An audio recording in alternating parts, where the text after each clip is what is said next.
Sun star news ఇక details చూసుకున్నట్లయితే బాలైపల్లి మండలంలోని మండూరు గ్రామంలోని గిరిజనుల శ్మశాన స్థలాన్ని జడపల్లి రమణయ్య అనే వ్యక్తి ఆక్రమించాడు. పోలీసు రెవెన్యూ అధికారులకు ఫిర్యాదు చేసి నెలలు గడుస్తున్నా పట్టించుకున్న పాపన పోలేదని యానాది సంక్షేమ సంఘం తిరుపతి జిల్లా అధ్యక్షులు తలపల చెంచు మల్లికార్జున అన్నారు. శుక్రవారం యానాది సంక్షేమ సంఘం ఆధ్వర్యంలో తహసీల్దార్ కార్యాలయం ఎదుట ఆందోళన చేపట్టారు. ఈ సందర్భంగా ఆయన మాట్లాడుతూ 80 సంవత్సరములుగా గిరిజన కాలనీలో మృతి చెందిన వారిని ఖననం చేసే శ్మశాన స్థలాన్ని రమణయ్య ఆక్రమించడం దుర్మార్గమైన చర్య అన్నారు. ఉన్నటువంటి 1.75 ఎకరాల స్థలంలో 1 ఎకరా భూమి దురాక్రమణ చేసి నిమ్మ మొక్కలు సాగు చేస్తుందే కాకుండా మిగిలిన 75 సెంట్లు భూమిని ఆక్రమించేందుకు 80 ఏళ్ల వయసు కలిగిన పచ్చని చెట్లు నరికివేయడం అన్యాయమన్నారు. అంతేకాకుండా ఆక్రమణ గురించి ప్రశ్నించిన గిరిజనులను భయభ్రాంతులకు గురిచేస్తూ వారిపై దౌర్జన్యానికి దిగి కులం పేరుతో దూషించి దిక్కున్న చోట చెప్పుకోమంటూ బెదిరించిన తీరు చూస్తే గిరిజనులకు రక్షణ లేకుండా పోతుందన్నారు. శ్మశానం ఆక్రమించి కులం పేరుతో దూషించిన రమణయ్యపై ఎస్సీ ఎస్టీ అట్రాసిటీ కేసు నమోదు చేయాలని, ఆక్రమణను తొలగించి న్యాయం చేయాలని రెవెన్యూ గ్రామ పోలీస్ అధికారుల దృష్టికి తీసుకువెళ్లినా పట్టించుకున్న దాఖలాలు లేవన్నారు. ఉన్నతాధికారులు స్పందించి శ్మశానం ఆక్రమించిన వారిపై చర్యలు తీసుకొని ఆక్రమణను తొలగించి గిరిజనుల శ్మశానాన్ని కాపాడాలని అన్నారు. అనంతరం తహసీల్దార్ విజయలక్ష్మికి వినతి పత్రం అందజేశారు.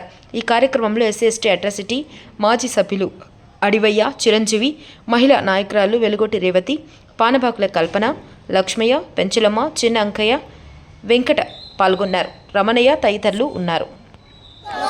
గిరిజన శ్మశానాన్ని ఆక్రమించిన వారిపై చర్యలు వెంటనే గిరిజన శ్మశానాన్ని ఆక్రమించిన వారిపై చర్యలు వెంటనే గిరిజన శ్మశానాన్ని ఆక్రమించిన వారిపై చర్యలు వెంటనే We want justice. We want justice. We want justice. We want justice. We want justice. We want justice. We want justice. We want justice. వర్ధిల్లాలి గిరిజనుల ఐక్యత.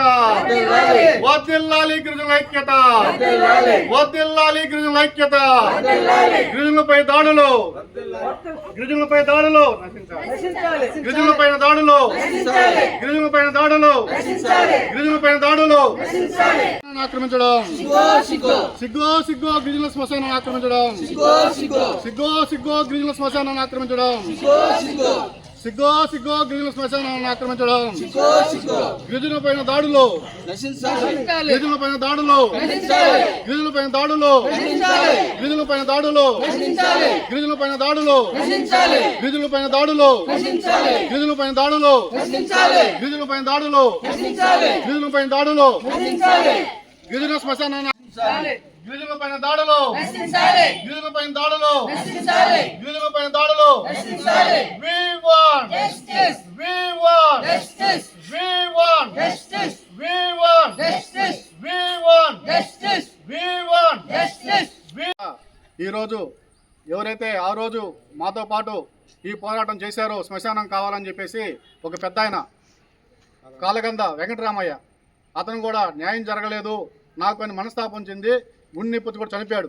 అయినా కూడా ఈ అధికారులకి నిమ్మకు నిలుతున్నటువంటి పరిస్థితి. ఎందువలంటే గిరిజనులు అంటే చులకన, గిరిజనులు ఏమీ చేయలేరులే, గిరిజనులు ఎవరు మాట్లాడలేరులే, గిరిజనులు గొంతు లేదు అనే ఒక చిన్న చులకన భావం ఉంది వాళ్ళకి. మేము ఒకటే చెప్తాం అధికారులకి, గిరిజనుల యొక్క గొంతు, గిరిజనుల యొక్క గలం ఇప్పేదానికి యానాదుల సంక్షేమ సంఘం ఎప్పుడూ ముందుంటుంది. రాష్ట్రంలో ఎక్కడ గిరిజనులకు అన్యాయం జరిగినా కూడా యానాదుల సంక్షేమ సంఘం అక్కడికి వచ్చి న్యాయం చేసేంతవరకు కూడా పోరాటం కొనసాగిస్తుంది. మేము ఈరోజు ఒకటే చెప్తున్నాం అధికారులకి, అధికారులారా మీకు అతను రాజకీయ అండదండలు ఉన్నాయని చెప్పి చెప్తా ఉన్నాడు.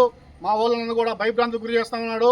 అతనికి రాజకీయ అండదండలు ఉంటే మీరేమీ చేసుకోండి, అంతేగాని గిరిజనుల యొక్క శ్మశానాన్ని ఆక్రమించుకున్నా కూడా మీరు నిమ్మక నిందితులు ఉంటే మాత్రం మేము రాష్ట్రంలో చేస్తాము, పోరాటాలు చేసి తద్వారా కూడా మా గిరిజనులకు న్యాయం చేసేంతవరకు కూడా ఇక్కడ పోరాటం చేసాను, మేము సిద్ధంగా ఉన్నామని చెప్పేసి అతని పైన ఎస్సీ ఎస్టీ కేసు కట్టి అతని జైలు పంపేంత వరకు కూడా మా ఈ పోరాటం ఆగదని చెప్పేసి తెలియజేసుకుంటూ డిమాండ్ చేస్తున్నాం. గిరిజనుల ఐక్యత. సిగ్గో సిగ్గో గిరిజన శ్మశానాన్ని ఆక్రమించడం సిగ్గో సిగ్గో గిరిజన శ్మశానాన్ని ఆక్రమించడం సిగ్గో సిగ్గో గిరిజన శ్మశానాన్ని ఆక్రమించడం గిరిజనులపైన దాడులు గిరిజనులపైన దాడులు గిరిజనులపైన దాడులు ఆకృతి వాటానా చేస్తున్నారు. దాని నుంచి మేము వచ్చిండేది మేము యానాదోళ్ళని మా శ్మశానాన్ని ఆక్రమించుకున్నాడు జడపల్లి రమణయ్య. మేము వచ్చి ఎంఆర్ఓ అక్కడ కాగితాలు ఇచ్చినాము, ఆమె ఏం పట్టించుకోలేదు. మళ్ళీ ఒక అధికారి వచ్చినాడు, వచ్చి ఆయన ఏదో యానాద సంఘం అంట మనకు తెలవదు, అది వాళ్ళు వచ్చి మాకు న్యాయం చేస్తాము, మేము లక్షలంగా మిమ్మల్ని చూస్తాము, మీరు ధైర్యంగా నిలబడిన అన్నారు. మేము ధైర్యంగా నిలబడినాము ఈ రోజు వరకు. ధైర్యం ఇప్పుడు ఆ ధైర్యం మాకు ధైర్యం ఇచ్చేది ఓలే. అంతకుముందు మాకు ధైర్యం లేక వాళ్ళు ఎన్నెన్నో హింసలు పెట్టినారు మమ్మల్ని. ఆ కట్టి నరికినప్పుడు కూడా మేము పోయి అడిగితే మీరు ఏమైనా చేసుకోబండి, మీరు ఎక్కడికైనా జరగండి, మేము చూసుకుంటాం మిమ్మల్ని కూడా అడిగినాడు. ఎట్టంటే అట్ట మాటలు కూడా అడుగుతున్నాడు జడపల్లి రావణయ్య. అందుకని మేము పోలీస్ స్టేషన్కి పోయి కూడా కాగితం కలిసాం. వాళ్ళు ఏమి ఇప్పటికి 15 రోజులు అవుతున్నాయి కానీ వాళ్ళు పట్టించుకోవట్లేదు సార్ మమ్మల్ని. మేము అనాథోళ్ళమి. మా శౌచాలయాన్ని ఆక్రమించుకున్నాడు జడపల్లి రావణయ్య. మేము వచ్చి ఎంఆర్ఓ అక్కడ కాగితాలు ఇచ్చినాము, ఆమె ఏం పట్టించుకోలేదు. మళ్ళీ ఒక అధికారి వచ్చినాడు, వచ్చి ఆయన ఏదో అనాథ సంఘం అంట, మనకు తెలవదు అది. వాళ్ళు వచ్చి మాకు న్యాయం చేస్తాము, మేము లక్షలంగా మిమ్మల్ని చూస్తాము, మీరు ధైర్యంగా నిలబడిన అన్నాడు. మేము ధైర్యంగా నిలబడినాము ఈ రోజు వరకు. ధైర్యం ఇప్పుడు ఆ ధైర్యం మాకు ధైర్యం ఇచ్చేది ఓలే. అంతకుముందు మాకు ధైర్యం లేక వాళ్ళు ఎన్నెన్నో హింసలు పెట్టినారు మమ్మల్ని. ఆ కట్టి నరికినప్పుడు కూడా మేము పోయి అడిగితే మీరు ఏమైనా చేసుకోబండి, మీరు ఎక్కడికైనా జరగండి, మేము చూసుకుంటాం మిమ్మల్ని కూడా అడిగినాడు. ఎట్టంటే అట్ట మాటలు కూడా అడుగుతున్నాడు జడపల్లి రావణయ్య. అందుకని మేము పోలీస్ స్టేషన్కి పోయి కూడా కాగితం కలిసాం. వాళ్ళు ఏమి ఇప్పటికి 15 రోజులు అవుతున్నాయి కానీ వాళ్ళు పట్టించుకోవట్లేదు సార్ మమ్మల్ని.